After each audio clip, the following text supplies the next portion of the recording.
You know what's funny? Uh, you can get as you get older, you get false memories. Uh, your brain must move data around and it screws up. Now, I had mentioned that George's father on Seinfeld was working with Elaine, but it was actually Jerry's father. And there were two stories that were sort of similar. Um, Jerry's father, Morty, had a bunch of these suits, and he was trying to get a guy to open the storage unit and send them up to Kramer. Kramer wanted them for some reason. At the same time, it might have been the same episode. George goes up in the attic and grabs his father's cabana wear, gaudy clothes you wear on cruise ships. But the person was right. They said to me, no, that was the shading. In other words, when you get older, in the afternoon, you really need a nap. And you're not as sharp as you could be unless you take the nap. I just took my nap. And it's so funny, you're getting older, certain things you do realize. But the first time somebody calls you on something, I can tell you exactly what it was. I'm talking about a movie I saw, and I said, Dom DeLuise. And the guy across from me, his name was Gene Pianco. He says, that's not Dom DeLuise in that movie. He says, that movie's too old. Dom DeLuise would be like 10 years old. And in my mind, man, I watched the movie. It was Dom DeLuise. But I can tell you what the name is, Grady Sutton. And he was right. But back in the old days, you couldn't check stuff really fast, back and forth. Look it up and, oh, yeah, okay, that. But one of the things that you watch is different actors will play two parts in a movie or a play or a TV show, and you could spot them. You're like, this is pathetic. And what I would do is, whenever somebody was doing a dual role, I couldn't watch it. I couldn't watch it. I do realize the person wants to show you the scope of their acting, the width, the width of their acting. In other words, they want to show you they're more than just Archie Bunker, which I can't stand Heat of the Night because I watched him as Archie Bunker and a few other programs. I have to go past it. But I want to tell you on Batman, the way I remember it, Batman, the TV show, ABC, there was an older woman in there, and it was the aunt. But she was also Larry Mandela's mother in Leave It to Beaver. And you don't realize it. These people just seem so familiar to you. And then years later, you're like, wait a minute, that's Larry Mandela's mother. And then this one kid I grew up with, he went to see the Evel Knievel movie, and he kept saying this, the actor that's in the movie is Jaime from Get Smart, right? And it wasn't. I think it was George Hamilton. Well, anyway, he was wrong. But in his mind, that's who the guy looked like. And like I said, I did that with the Grady Sutton. I watched the complete movie thinking I was watching Dom DeLuise. But the one time I never figured it out was the Niagara Falls skit. And Lou Costello is in the cell with the guy, and if you mention Niagara Falls, he tells this big long story. Slowly I turn, and then he grabs Lou and starts beating up. That's Sidney Fields, and I just happened to be reading about Abbott Costello one time, and they said, yeah, that Niagara Falls skit. Sidney Fields is the madman in this job. I never caught that. That guy. When that guy would do another character, you didn't always catch it, or I didn't always catch it. But these false memories, that happens a lot as you get older. You sort of think you remember something correctly, and you don't. And then someone will mention, and you start thinking, you know what? He had the clothing. It was some type of cross clothing, two different styles in one.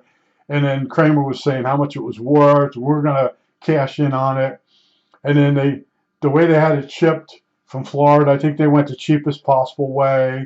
And it might have got wet in the storage unit. I don't know. I just know it was downhill all the way. And then maybe the same episode, that's when George went and got the cabana wear. And some of the clothing, I think it was George's. At the end, you see the guy setting it on fire because it's got moths. But meanwhile, George's father is like telling him he's got to replace the cabana wear. Meanwhile, it was worthless. It was just sitting in the attic, and he was never going to wear it again. But that's why Seinfeld was so funny. And it's been quite a few years since I watched some of the episodes.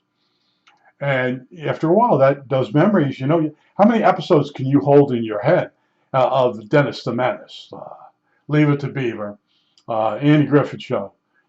See, I watch a lot of these shows just until I realize what episode it is. And if there's a funny part, I'll wait, and because it's still funny. Something that you thought was funny as a little kid, when you watch it again, you do still get a laugh. It's not quite as strong as the first time you got it. Now, I used to tell you, my mother, I'd be watching television. My mother would come in. She'd come by and in front of the tube, but she's standing there. She goes, that guy just died. Yeah, my mom was a real peach. A real peach. I worked with a couple people like that, too. They always had to come up and burst your bubble. They lived to burst your bubble. And basically, I've watched, and most of them are dead. They all get theirs eventually. But there's people that just circle the earth, bursting bubbles. And it's amazing stuff. But, yeah, my mother would come in the room and, he just died, And like Marianne on Gilligan's Island, she died. I think it's COVID. She died in the hospital. And they said she was dead, but she wasn't dead. But then the next day she was dead. Yeah, there's a lot of this going on. But you have them on television, they're never really dead. And you'll be watching this, you go, I think I heard something that person was dead. And then you look it up and you realize, yeah, you can't remember every actor and whether they're alive or not. Howard Stern had a game show, and he'd call people up or whatever he was doing, and he would say alive or dead, and he'd mention a person. And now with the internet, there have been several times where they said the person was dead and they're not. But Howard, this is back before the internet got big. Howard would say dead or alive, and you were stuck with just whether you caught it in the news. And I don't know if there was a guy on the show that had wrote the book, Dead or Alive, or something like that, and that's why he was doing it. But it's pretty funny stuff because there are people that just fade away. And I think Mo Howard, 1985? No, maybe 75. 1970. I just bumped into it the other day, and I'm like, wow, he lived pretty. To me, he lived a really long time.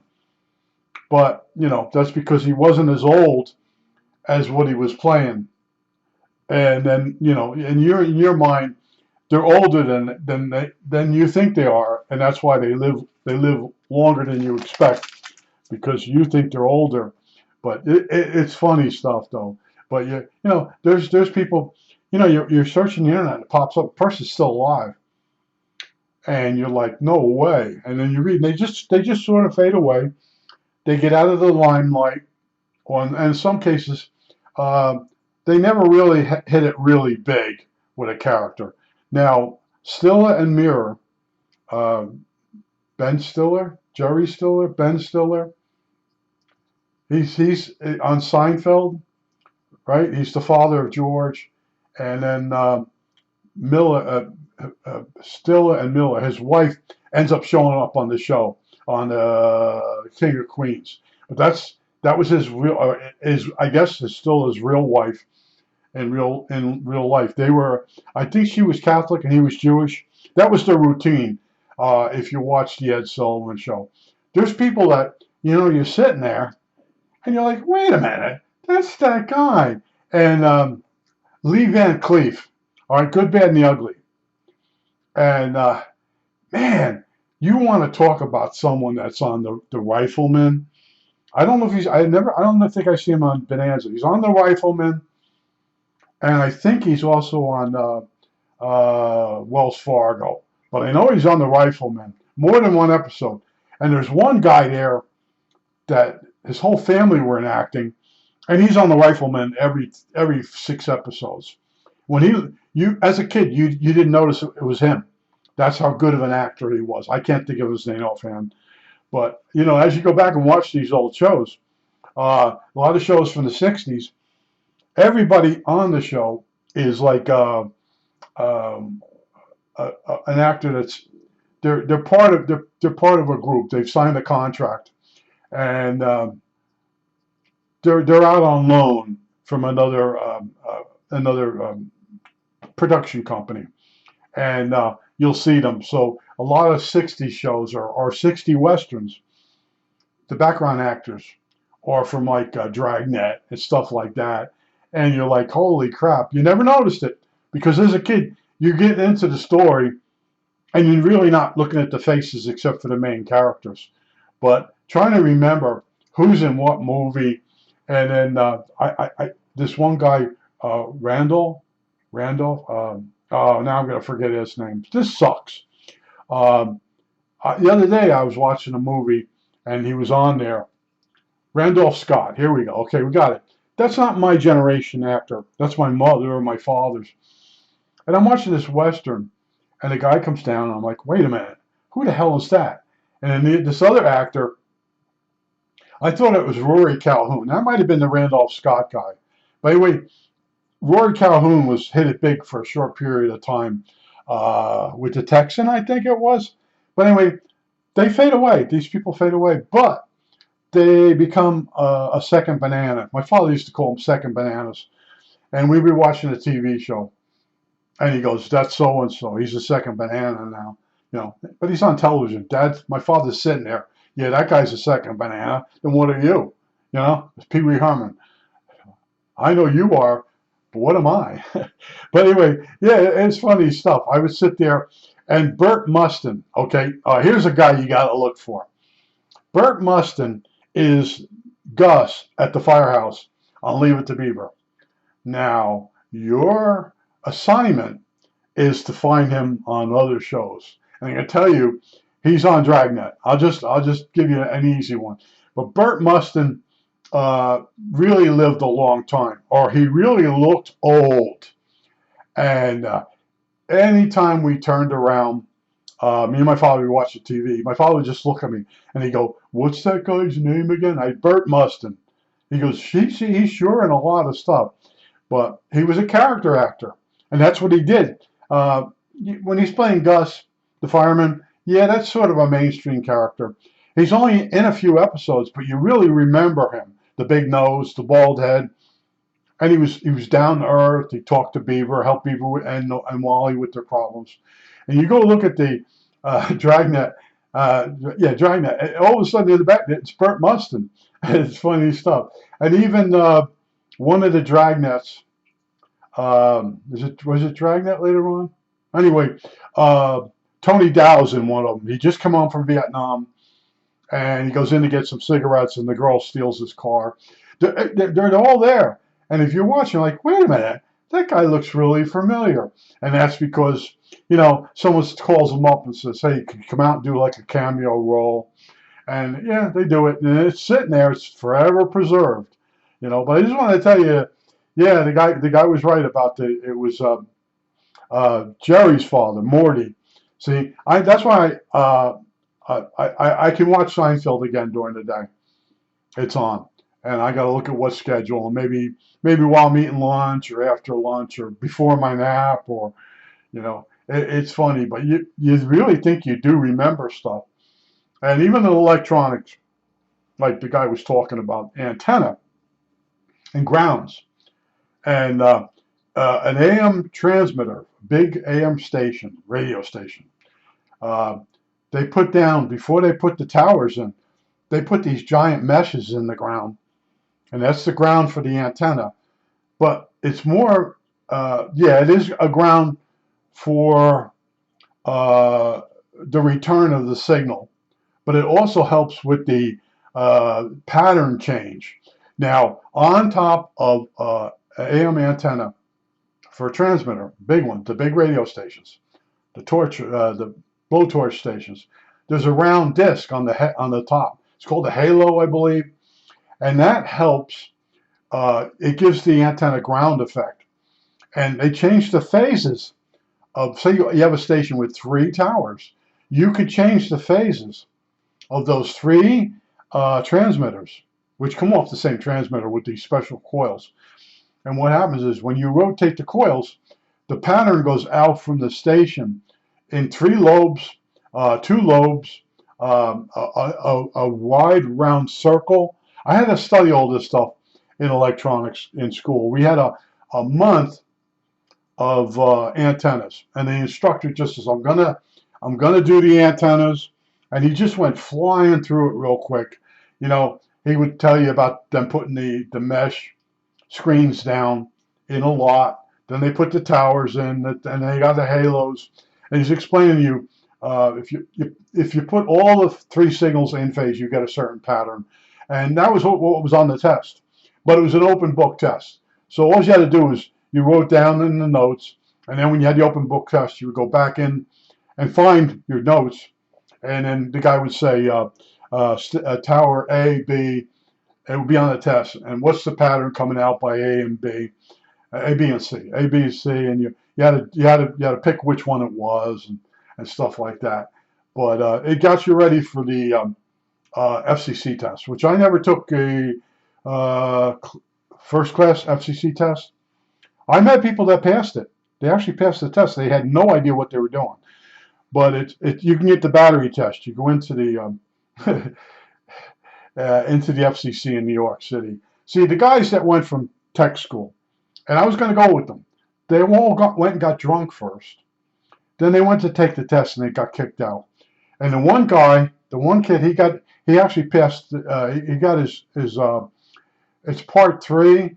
It's the rules and regulations. He never got up to 1, but when he went, they got drunk. He still took the test, and he got the rules and regulations. See, everybody studied for the first class FCC license, but when you got there, they make you take another test first, and it's rules and regulations. I think it's part 3. Well, anyway, that's what happened with that. But it's life's just amazing. You know, like people ask me a question about, why doesn't a TV have a ground? It does for shock and for lightning arresting, but adding a ground to a television antenna doesn't increase the signal like it does on an AM antenna. Now, if you have a shortwave antenna, as you go up in frequency, the ground becomes less, just for receiving. You'll find less effect. You disconnect the ground, and you don't lose any signal on the higher frequencies. And on the CB, a transmitter antenna that you bought when you were a kid, it's got poles down at the bottom, and those are the ground poles. You want the ground at that frequency to be up in the air, and that's what they do. And you get these lobes of signal that come out, and you get longer distance than if you were to use the ground, earth ground, as the ground. And then in the car, when you put an antenna on, in the old days, it would use the chassis of the car as the ground, and you had to have that. Now, if you put the antenna in the center of the trunk, you had this pattern that went out towards the front of the car. I know you'd expected more signal to go out through the back, away from the trunk, but it doesn't. It goes out in front of the car. And if you have a gutter mount, the lobe was if the gutter mount was on the driver's side, the lobe went out towards the passenger side. Yeah, I studied all this stuff, and some of it's correct in my head. I can't vouch for everything, but during CB days, my store was West Bell Plaza in Wayne, New Jersey. It's not there anymore, the Radio Shack store, and they came from all over. The word was out. Go down to Radio Shack and see Glenn for this, see Tony for that, and see John for this. And a lot of these guys, a lot of the stuff they learned was basically they would watch me. Now, they were taking a pair of cutter pliers. CB antennas, you had to shorten them a little bit and move them up and down. You can move them up and down a little bit and get your best SWR most signal out. Let's just call it a standing wave ratio. But in other words, you want the most signal to leave the antenna at your favorite frequency. So it'll be later on. It was 19, the trucker channel. So you tune the antenna so the maximum signal would go out at 19. Now 19 would be higher up than say 9, so you need the antenna shorter. So these guys, the manager, they would take a pair of diagonal cutters and they'd put the antenna element down on the back deck of the store, the loading dock. They put the diagonal cutters where they wanted to cut it, and they would hit the jaws with a hammer. It would cut the element. But that was it for the jaws. That was it for the pliers. They take the pliers off the wall and break them, cutting somebody's antenna back for them and for free. So I went over to Sears. I still got it. I bought a bolt cutter, and that thing cut thousands of antennas. And I kept it in my car. And then we started getting the people that would come. Can we use your bolt cutters? Who are you? Oh, Tony said it would be okay. You know, I had guys in the Radio Shack that would they'd get a favor from a guy, and then in return, they would borrow my tools. And I told you one time, this guy wanted to go half with me and buy antennas. And when we got to the place, I had to buy a gross, 144. When I got there, the guy had no money. So I bought all the antennas. So then we get back to the Radio Shack, and he wants half the antennas to start selling. And he says to me, he says, I'll pay you back with the money. I said, you don't understand. And he was a business student. I said, you don't understand. Those are my antennas. I bought them. No, you don't understand. I'll sell the antenna and then pay you back what I owe you for the half deal. I said, no, you don't understand. I bought those antennas. They're mine. Any profit or anything that comes out of those antennas is my money. He goes, well, I'll give you. No, you don't understand. They're my antennas. You go buy 144 a gross in order to get the discount that I got. You're working with my money and my discount. This kid was a business student. He's still around. I avoid him. Basically, he always gets the best end of the deal playing stupid, and he didn't do well in life. Let's just he made a few major mistakes, but anyway, yeah, I got really good at antennas and finding the mistakes. And one of the mistakes was you push down. Years ago, you push down on the back seat on the bottom cushion. You kick it, and it would come up out of a bracket. And then you'd run the antenna from the front of the car alongside. There was a kick panel by the doors, and that came off. You ran your antenna there, and in through under the corner of the bench. Now, a lot of people would just run it under the rug. Well, if real heavy people got in the car and sat in it, they put a really bad kink in the CB wire, and it wouldn't transmit right. And you'd see the light on some transmitters. It would tell you had SWR. Some really good CB radios, when you're transmitting and the maximum signal is leaving the antenna, the light would be green. And then if something was wrong, it would turn red. And the people come in and my thing's red, blah, blah, blah. And the first thing I would always do is I'd run a new wire on the outside of the car from the CB radio outside the car to the antenna. And it wouldn't, I said, yeah, there's something wrong with the wire. And then I would find that when they ran the wire, they ran it under the seat. And there's a rung there, and when you would sit in the seat, it would squeeze that wire down. And enough that it would have reflective impedance. Reflective impedance, SWR, standing wave ratio, reflective impedance. In other words, you can have, when you transmit on a transmitter to an antenna, you want all the signal to leave the antenna. If it's not tuned correctly, or if there's a problem, I'll get to another one, water. Now, I know you can't remind me to say water. I'm saying water. All right. So when you transmit, some of the signal's coming back into the radio, and if the radio has that light, it'll be red. Now, water. I had to remember water. The people would take the antenna off to go through car wash.